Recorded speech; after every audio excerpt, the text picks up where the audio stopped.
I mean, Doctor, these images are just unbearable. They really are. And you were there for 4 weeks. You recognise some of these children. Yeah, I'm. It's difficult to respond because some of those children I was with last week, Huda, that girl, little boy Omar, I was with them. I was talking to his aunt who was looking after him. I saw them several times when I visited the paediatric intensive care unit. Very, very distressing seeing those scenes. Just talk us through what we're hearing from Israeli officials when they say they don't identify famine. What have you seen? Famine. I mean, I've seen profound malnutrition. This is my third visit to Gaza since October the 7th, 2023. On my previous visits, I've called this out. When I've got back, I said, listen, there is severe malnutrition there. It's going to get worse. It is appalling now. I've seen many people die of malnutrition. I saw those children. I saw children who then died.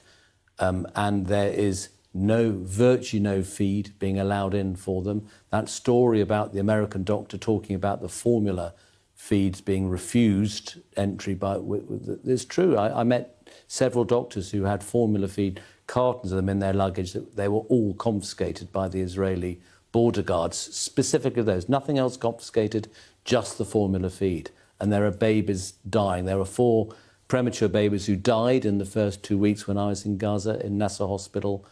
And there'll be many, many more deaths unless the Israelis allow proper food to get in there. One anaesthetist I know, in between operations, was going to the food distribution points to get food for his family and witnessing the horrors there, witnessing the young teenage males being shot by the Israeli soldiers and seeing how chaotic that food distribution system is. Well, it's been described by the UN and others as a death trap. Those who have been there have described the situation there where, the soldiers are opening fire on the civilians queuing up. And I operate on many of those children. I saw young teenage boys, sometimes as young as 11, 12, 13, who had been shot at these food distribution points. They had gone there to get food for their starving families, and they were being shot. And I operate on many of them. One 12-year-old boy died on the operating table when we were operating because his injuries were so severe.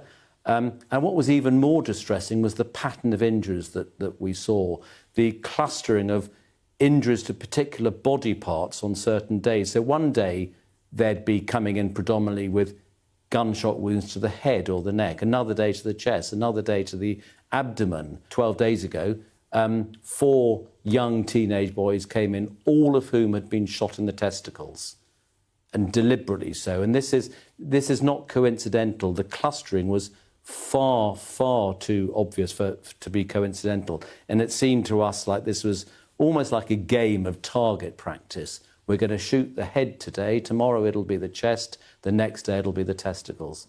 I would never have believed this possible unless I'd witnessed this with my own eyes. I think what is being done to the Gazan people is so profoundly wrong, so profoundly unjust, and it's being allowed to happen by the majority of the world. And I feel this overriding need to help them.